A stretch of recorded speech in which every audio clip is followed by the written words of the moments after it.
Good afternoon. Here is the national news from BGI TV Currents. First are the major headlines. NLC President, I pity Tinubu's administration. Ganduje directs commissioners to hand over Friday. NSCDC retirees lament non-payment of pension gratuity. A woman reportedly died while other residents of Bai village community fled.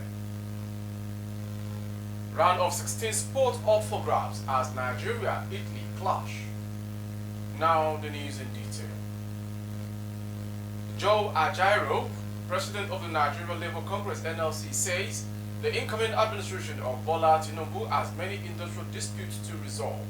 Speaking on Tuesday in an interview with Channels Television, Ajaero said most of the industrial disputes treated by the outgoing administration of President Muhammadu Buhari were unfinished.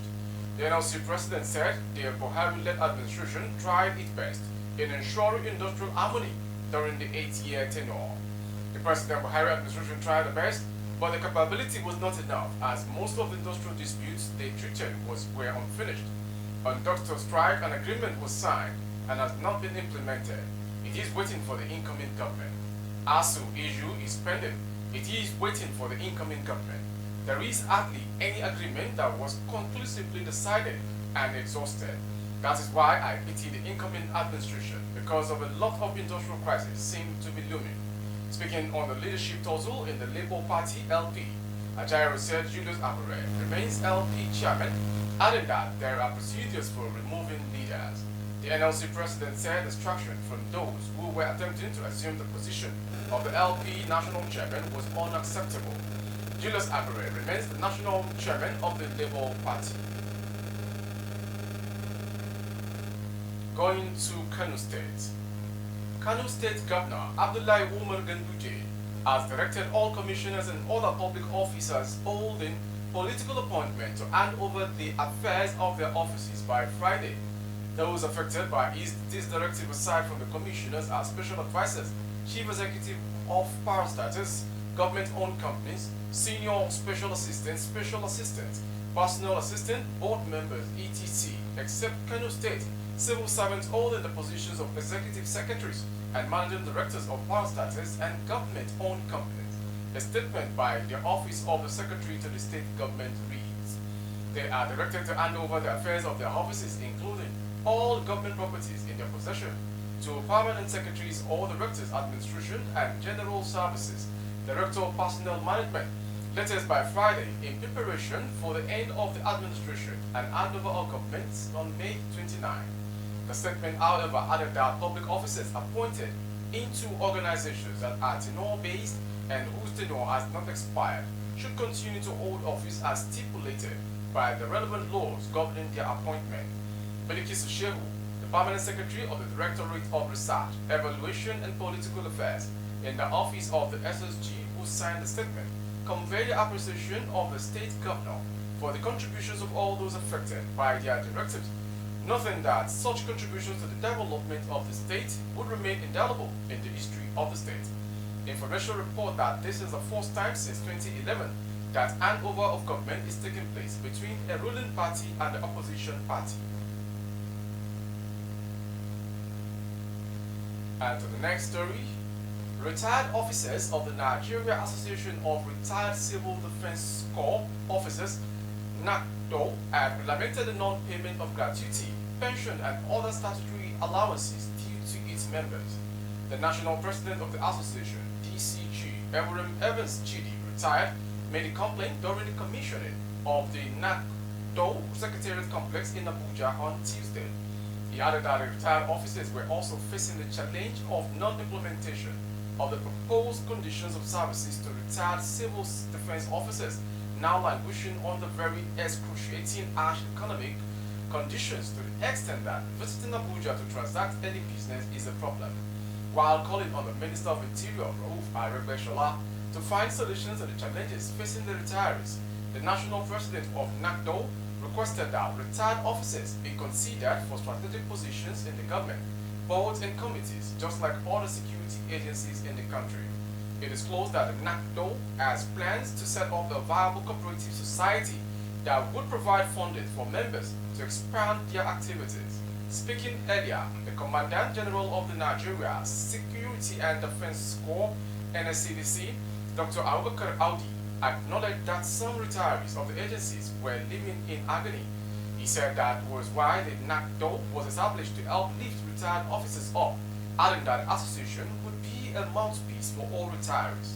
Meanwhile, Aregbesola, represented by the Permanent Secretary of the Ministry, Dr. Shuaib Balgore, had earlier commissioned the NSCDC parade ground and some apartment for personnel of the Corps. Going on to the next story on the national news. A woman reportedly died while others residents of Bayi Villa community in Kaduna State sustained various degrees of injuries during a protest.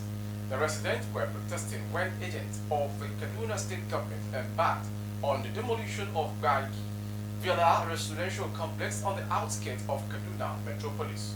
The authorities were yet to act and react on the incident. According to a source, youth groups and other inhabitants of the area and from neighborhood came out to protest against the demolition of houses and other structures when they sighted bulldozers and armed security men who were deployed for the exercise. The uniformed men started shooting to scare the resident youth who were chanting songs and slogans away. On hearing the news of the demolition and the gunshots, a woman simply identified as Sarah collapsed as her blood pressure was believed to have shot up. She was rushed to the hospital for medical attention, but unfortunately, she could not make it and she died before getting to the hospital.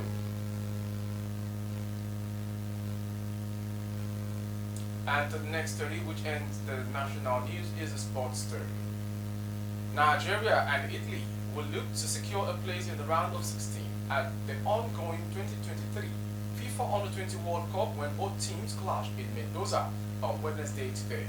The Flying Eagles and Gil Azzurri that started their campaign on the winning note with victories against Dominican Republic and Brazil, respectively.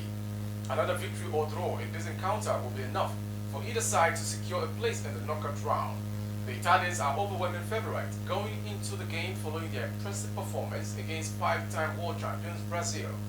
Gil Azzurri have a number of quality stars in their team, including Chelsea team star Cesare Casetti. Casetti scored twice and provided one assist against the Brazilians. Leonard also side started slowly against Dominican Republic but grew into the game. The West Africans wasted a number of clear-cut chances in the game and must avoid to repeat of that to come out victorious in this game today. With that sports story, we've come to the end of national news from BGI TV Currents. Before we go, some major headlines. I pity Tinubu's administration. Abure remains LP's chairman.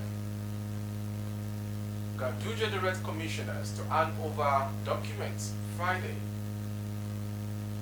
NSCDC retirees laments on non-payment of pension and gratuity. A woman reportedly died while others, residents of Baki Villa community, got injured. On sports, round of 16 sport all programs as Nigeria-Italy clash. For more updates on YouTube of our broadcasts, kindly subscribe and click on the notification bell, select option all to access our broadcast. On Facebook, by Gege Imo with Alawi Adibayo, please like and follow the page. For advertisement and recruiting services, coverage of events and functions, please download the number streaming on your screen for advertisements only. Thank you for watching.